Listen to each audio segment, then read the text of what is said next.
So for the first half of 2021, I was looking to buy a new camera to use when I'm doing photography and videography. Due to me shooting Sony, the camera that I had my eye on was the Sony A7S Mark III. And for anyone who shoots Sony, they know that without a doubt it's one of the best video cameras out there on the market at this moment in time. But unfortunately, due to its 12 megapixel sensor, a lot of people say that it's not very good for photography and photographers should stay away from it. Now, most of the time I just post my photos to Instagram or various other forms of social media. And to be fair, most of my clients actually only use the photos that I take for them for their own digital marketing. But what about my clients who are the couples that I do wedding photography for? That was the big question. Like, can I actually use the Sony A7S III or any camera with a small megapixel sensor to take professional photos and give them to my clients and make sure that they are happy with them? Now, I'm not here to turn around and say that you should get a 12 megapixel sensor over a 24, a 36 or 48, because obviously using a 48 megapixel sensor will ensure that your photos are detailed enough, and in theory you should be able to print them photos at a larger scale than the photos taken with a 12 megapixel sensor. At the end of the day, it's just numbers and it's common sense. But really, are the numbers everything? Does having a higher megapixel sensor make your photos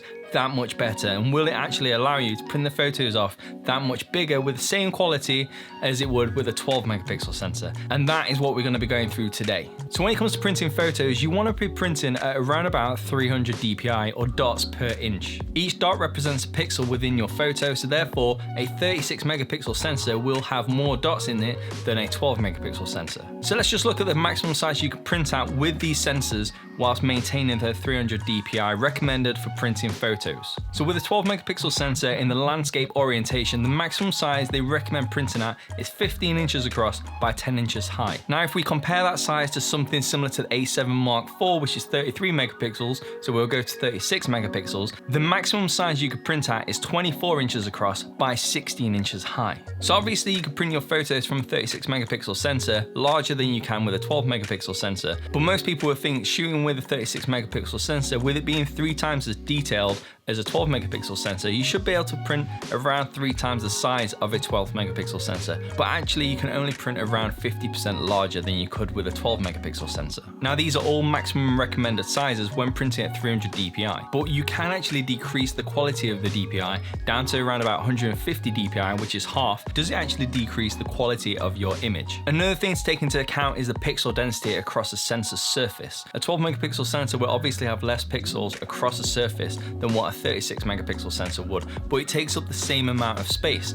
Therefore, each sensor is slightly larger than it would be from a 36 megapixel sensor. But what does that mean for the actual camera's operation itself? Because of the pixel being larger across the surface, it means that it can capture more light. Therefore, the amount of noise on your image should be a lot less than if you were using a 36 megapixel sensor. That's why the Sony A7S line has always been really good in low light. A fun fact you may not know is that the S within the A7S line actually stands for sensitive or sensitivity to light. And the R from the A7R line is actually resolution. So this is where I decided to do a test. I wanted to see whether somebody could tell the difference between a photo taken on an A7S III, so a 12 megapixel camera, or an A7 III, which is 24 megapixel camera, because technically the 24 megapixel camera should be double the quality of the A7S III. So I had printed 2 identical photos taken on both cameras, but with the same lens and the same edit. I also had 5 more photos printed at A4, which was a combination of A7S III and A7 III photos. I decided to do a blind test with my 2 friends Ryan and Sam, just to see whether they could tell the difference between the 2, because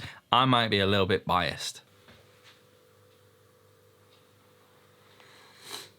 In this one, yeah, the sharpness of the bridge is a lot sharper than this one. Yeah.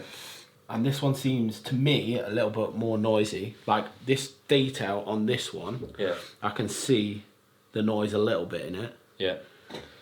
And in this one, it's kind of a lot more softer. Okay. So I'm going to go with, this is 12 megapixel, this is 24. So I'm looking at these. Let me try and, because there's a bit of glare in there. Yeah. So far, Yeah. if I'm speaking my mind, Yes. this one has got a little more detail. But this is on first glance. I'm looking at the trees, these pine trees here, and there's just a little bit more, I don't know if it's like contrast or detail in the trees. There's a little bit more depth in there. And looking at the detail on here, it just seems a little clearer.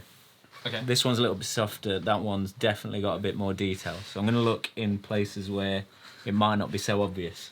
Yeah, there's just a little bit more clarity. I'm going to go with that's the 24, and that's the 12. Okay, correct.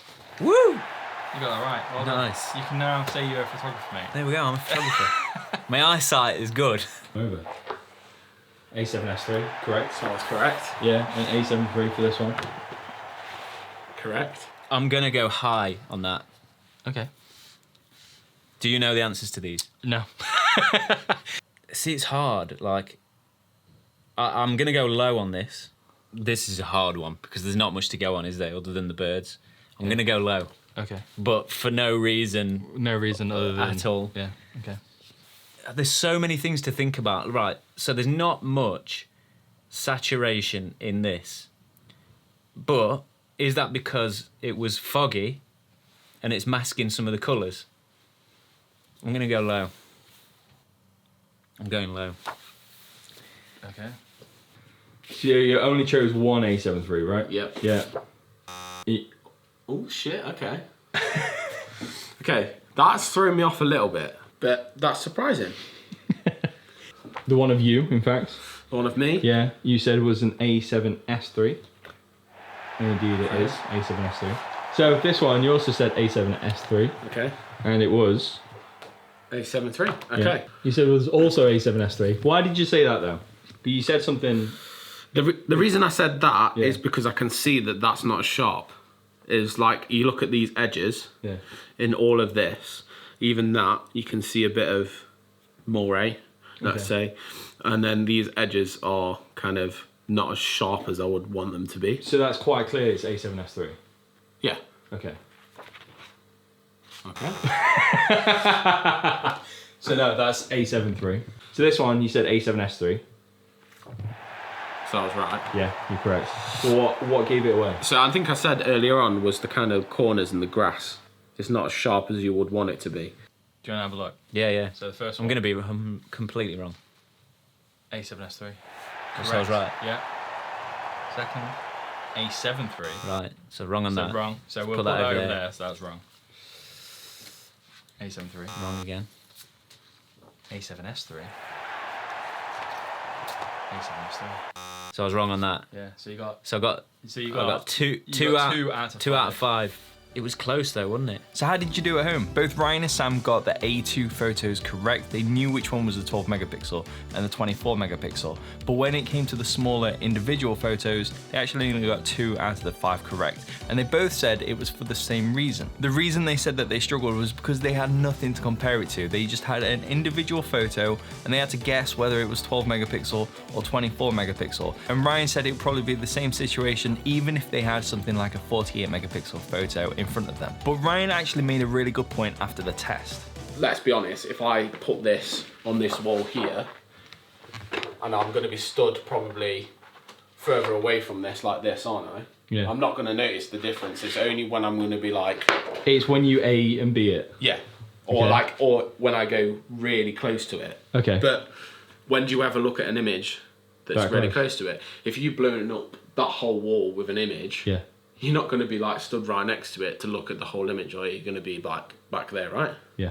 This is a similar thing when it comes to massive billboards which you see in advertising. A lot of them billboards aren't at 300 dpi and sometimes they're not even at 100 dpi. If you was to get really, really close, you would start to see the pixels or the blocks because it's so large. But because you're viewing the board from further away, it means that the printers can print it at a much lower quality than what's needed. Think of the photos which are on them billboards. They are massive. Now imagine taking the 300 dpi. Think how much of a detailed sensor that you would need. It would have to be into the hundreds to ensure you got a crisp photo. Now obviously these rules depend on how much of a pixel peeper that you are. So what can we take away from this test? Without a doubt, having a higher megapixel camera will allow you to take more detailed photos. But that doesn't mean a camera with a lower megapixel sensor cannot have its photos printed, because as you can see here, they still make very good quality photos. And I actually have A2 size prints from my A7S III downstairs in my living room. But if you're still wanting to increase the quality available to print, then I would highly recommend you watch this video right here